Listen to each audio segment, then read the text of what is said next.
guys, it's Abby and this is my health journey. Today we're going to be talking about how to have good communication. Good communication is an essential part of having healthy relationships.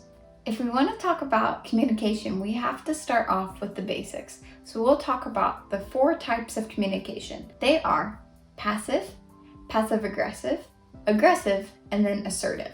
Number 1. Passive communication. So passive communication is either diminishing how you're feeling or avoiding it altogether. We are going to use an example of a thermostat and the thermostat being kept too low.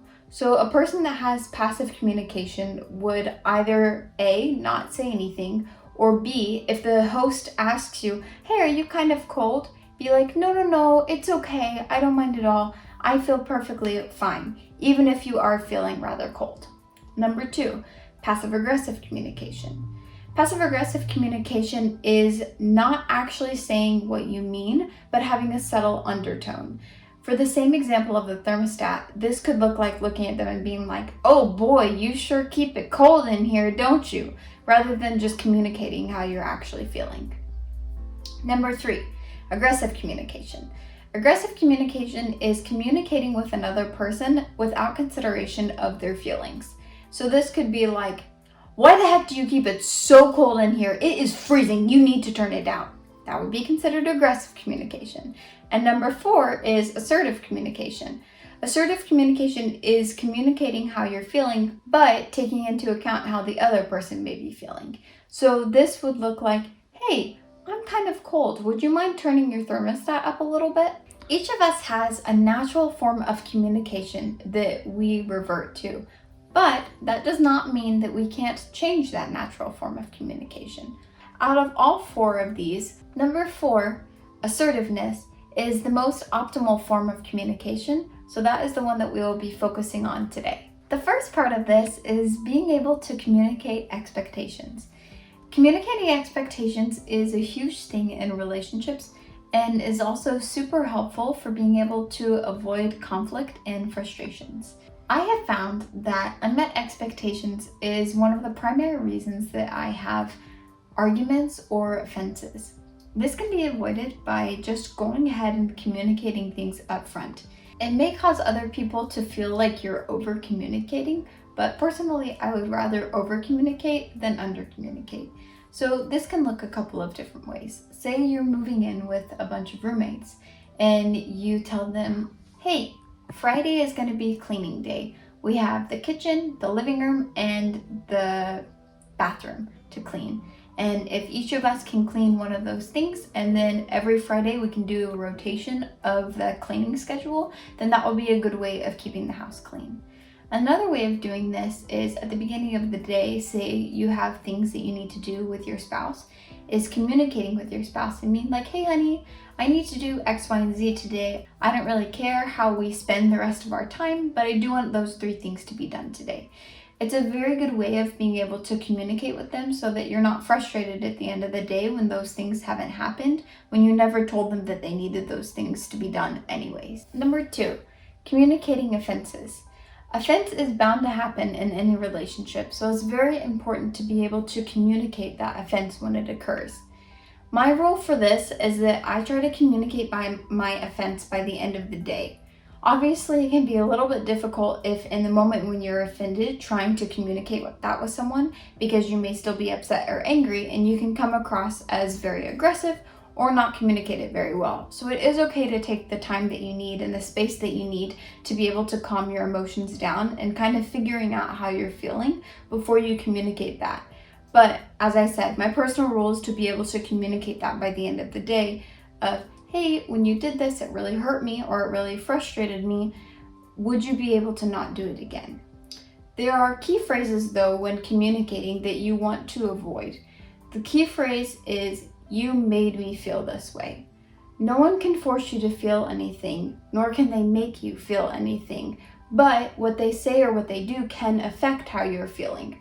So you can communicate that in one of 2 ways. Either A, you can communicate in the way of, hey, I felt very hurt by what you said. Can you please not say it that way again? Or if they say something that sounds kind of angry or something else like that, you can say, hey, when you said that, to me, it came across as very angry. Are you angry with me for what I did, or are you not upset at all? Because sometimes we can misunderstand or misinterpret the way that people are acting or things that they're doing simply because we have our own biases and past histories. A second part of what we just talked about of feeling upset or feeling like another person is upset with you can be triggers. Understanding your triggers is huge because it can affect how you respond in most every situation where you're triggered. Sometimes this looks like a 2 out of 10 situation getting a 10 out of 10 response, meaning something that from the outside looks very small is occurring, but your response to it is absolutely massive. And that can be a really good indicator to yourself of, hey, I think I'm feeling something a little deeper than what's actually going on in this situation. A really good way to figure out why you're responding that way is to either sit and do introspection, where you just sit with your thoughts and you try and kind of figure out what's going on, or to journal. I love journaling because it's a very good way of me being able to figure out how I'm feeling because I am an internal processor. So I just sit down and I write out like, why am I feeling this way? Why am I thinking this way? Why am I responding so poorly to this? And that helps me to be able to figure out if there's something in the past that has happened that is affecting how I'm feeling in the moment. But some people are external processors and you need to go talk to somebody, not slandering, not explaining to them what the other person did, but just being like, hey, I'm having really big feelings about this and I'm not really sure why. And that can be very helpful for people who are more external processors and need to talk to people about what's going on. A big thing about being able to avoid frustrations and arguments and be able to have optimal communication is communicating before things blow up. This is something that I had to learn because oftentimes I would be feeling, and then all of a sudden I would just blow up over everything. And so what I have learned is to communicate how I'm feeling at the beginning of the day. So if I realize, I'm kind of having an emotional day today, and I'm feeling rather frustrated by things that probably shouldn't be frustrating me so much, is communicating to the person that I'm close to or the people that I'm with that day, like, hey, I'm having a bit more of an emotional day today. I might be a little more sensitive. So A, if I kind of have a snappy response to what you say, I apologize. It's because I'm having more of an emotional day. And B, if you could be a little more gentle in your communication with me, that would be helpful in order for me to have a good response.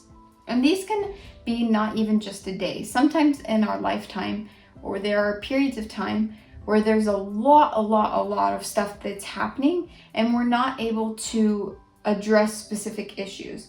So if you're having a lot of issues of feeling like you're constantly being bogged down by stuff, and then all of a sudden someone's like, hey, can you come over to my house and make me a cheesecake? And you're like, I don't want to make you a cheesecake. I'm never going to make you a cheesecake. And you're like, whoa, why am I feeling that way? It may be because you're bogged down by other situations that are going on around you. And so being able to have self-awareness and being able to realize that there are more things going on under the surface is very helpful to be able to communicate with those around you. Hey guys, thanks for watching. These are just some ways that I've learned to have good communication and the ways that I've learned to have effective communication in my relationships. I would love to hear ways that you guys have found to have effective communication in your relationships. And if you have any questions or comments, please leave them below and I would love to get back to you. All right, bye.